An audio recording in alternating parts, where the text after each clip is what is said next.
Welcome to the Elk Talk Podcast with Randy Newberg and Corey Jacobson. Presented by the Rocky Mountain Elk Foundation.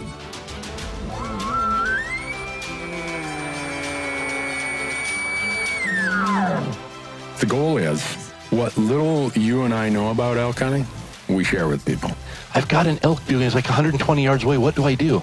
First off, the thought would never cross my mind when an elk's being 120 yards away to call anybody on a cell phone. All elk? All the time? Only elk? Only elk. Well, it's us having conversations, so we usually go down some rabbit holes, but If you hunt with Corey Jacobson, you will find the landscape is full of rabbit holes.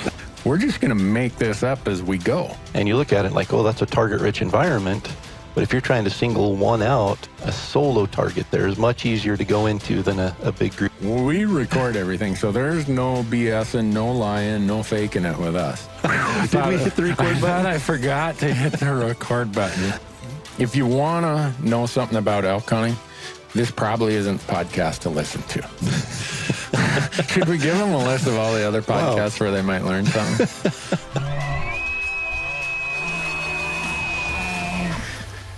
Happy afternoon, Corey, or whatever. Is it What time afternoon is it already? today? It's Man. noon. Wow. I was supposed to be, for all of you listening, Corey and I are at Big Sky, Montana at the Total Archery Challenge, World Elk Calling Championship, all kinds of things. In going person on. again. In person, Man, yeah. we've done a couple of these recently. Yeah, and I told Corey I'd be here at 10:30, but I got part way from Bozeman to Big Sky, and I'm like, I forgot the podcast. Get back at the office.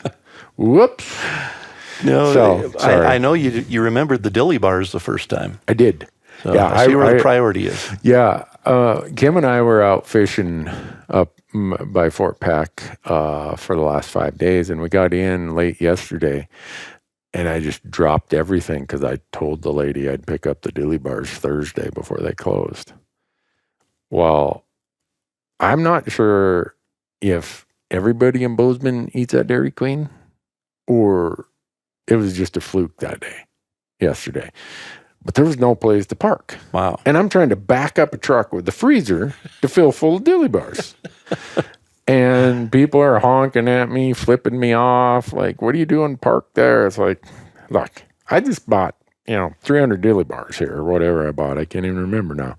Whatever that dozen, you equate to dozens. Anyhow, but so yeah, I didn't forget those. I left my freezer plugged in the back of my truck all night. Wow. My biggest worry this morning was I was going to drive off with the plug still, with the extension cord still plugged in the outlet on the side of the house. But, anyhow, sorry that it's noon before I got here. I have no plans. I think the reason Dairy Queen was so busy is their new peach cobbler blizzard. Oh, really? I haven't tried it. I hadn't either, but I'd been doing good. I hadn't had a blizzard for a long time, like a year, maybe or more. And then I coached a basketball tournament last weekend and took the basketball team to Dairy Queen to grab lunch, and they had peach cobbler blizzard, and I caved. Really? Yeah, I've had two of them now. One of those things where I bet you can't eat just one. Yeah, it was. Well, anyhow, that's if you show up here at TAC and Big Sky Total Archery Challenge, and you go to the RMEF booth and you sign up to be a member, you get a dilly bar. Yep. If It's you been don't, like that for years. Yeah, and if you don't sign up, we just eat them in front of you. That's right. Randy just stands out there eating dilly bars all day to tempt people to draw them in, and then, oh, you want one of these? Yeah, just go over here and sign this piece of paper, give us our credit card. Exactly. And that's why I worked out at Mountain Tough this morning. I'm like, all right, I'm sure I'm going to eat more ice cream than I probably ought to this weekend. But, and then also kids, I give them a free dilly bar. And so I see parents send their kids over there. Oh, yeah. A kid shows up. He's already got a big chocolate ring around his mouth from the two that I already gave him. And he's like, can I get another one? I'm like, no, this one's for your dad, dude. You don't get a third one. Tell him to come over here. I need to talk to him. Yeah. It's like, come on, man. You can't even be a member of RMEF for a dilly bar. I mean, you already get dilly bars like $2.50 40 cents or something towards your $35 membership. It's totally worth it. Yeah, you get an almost 10% discount. And you didn't even have to use a promo code. Exactly. Oh, but so Mountain Tough. Yeah. I saw you today, and I saw you, how long ago was that in Missoula? A month ago? Yeah. Something? Yeah. You look even more fit today than you did a month ago. Well, they're going to kill me over there. Actually, when I got done today, before I came up here, I told Kim, you got to take my blood pressure. I'm one of these guys who operates on low blood pressure. And so I'm really sensitive to blood pressure. I'm like, I think they're trying to kill me. I'm pretty sure that's the mission. And she took my blood pressure as 123 over 65, which for me is pretty high. My pulse was 52 or something. Wow. Yeah. But when Dustin was on the podcast last time, and he joked about the sign, free beer tomorrow. Yeah. They keep telling me every day, it's going to get better. It's going to get better. Tomorrow. I'm like, you guys are. So. Well, from the outside appearance, it looks like it's working. Yeah. You look like you could run straight up a mountain right now. I think it's working. But I tell you what, I'm always motivated, but the amount of rest I need now, I'm going to sleep 16 hours a day at this rate. I'm not going to get much hunting in. It's really good. It makes me accountable, and it'll be interested to see how the hunting season pans out. But anyhow, so you're here to win the elk calling championship this year? I am here to compete in the elk calling championship. Okay. Bo here this year? Bo is here this year. Cody McCarthy, I heard him bugling. He sounds, he's put in some work. So it's changed. Bo changed the elk calling contest about 3 years ago. Oh, yeah? In what way? Just elevated the level of competition. Before, it was kind of just, we would all show up, we wouldn't practice, we wouldn't change anything. Yeah. And Bo showed up, and he had a script, and he followed it. And, I think I've mentioned before, Bo, I think, started calling in the contest 7 years ago, somewhere in there, 6-7 years ago. And the first time he called, I said, hey, stick with this. This is, you will win this. You've got a sound that just, I've heard a lot of elk callers over a lot of years. And so every year, he went from, I think, not making the finals to making the finals to he and I going head to head in the finals. And he finally, 3 years ago, I think, won, maybe 2 years ago. He won again last year. And he elevated the level of competition. And now it's like, hey, we've got to work. We've got to come in with a game plan. We've got to master this sound. And he's kind of taken the fun out of it in a good way. Yeah. So, I always said, I don't mind losing to someone who sounds good.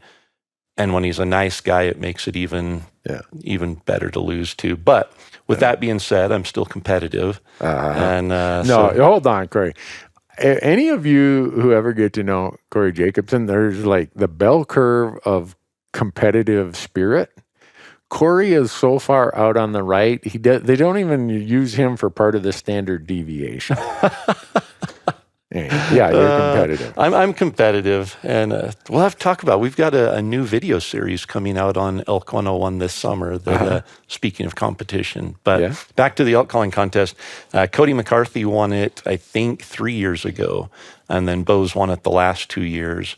And Cody just has a really good, clean sound, and he's incorporated a little bit of Bo's dirty sound into what he's got. He is sounding really good. So, it's always hard. It's subjective. You have human judges sitting there, so you can go in and at the end of the day be like, I called the best I could. I think I sounded 10 times better than anyone there, and you don't even make the finals. And then the next year it's like, man, I made a lot of mistakes, and you win. So it's, I've always said, if you enter the contest enough times, your name's going to get called. I mean, that's just, and to a degree, there's obviously a little bit of joking and facetiousness there. But if I was to predict right now, Bo and Cody will be in the finals tomorrow. Yeah. Huh.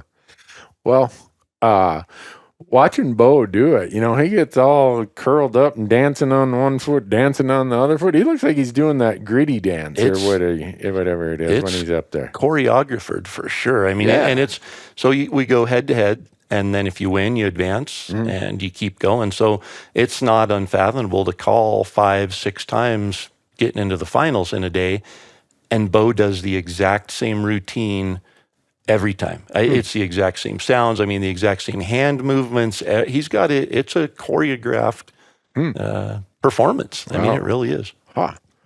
Well, your daughter Jessie won the women's, 2 years in a row? She won last year, and I don't remember if she won the year before or 2 years before that, but she's won it 2 of the last 2 or 3 years. But she's not here. She's taking care of your wife who...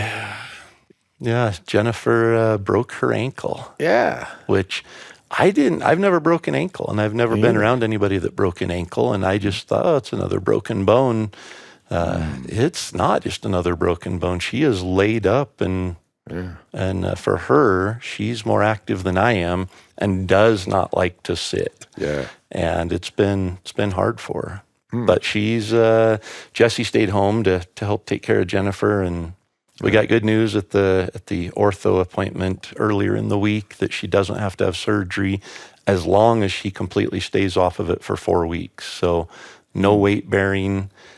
She was so excited she got the news that she doesn't have to have surgery or a cast right now that she went out and was on her hands and knees on our little paver flagstone walkway picking weeds from between the flagstones. And I'm like, I'm pretty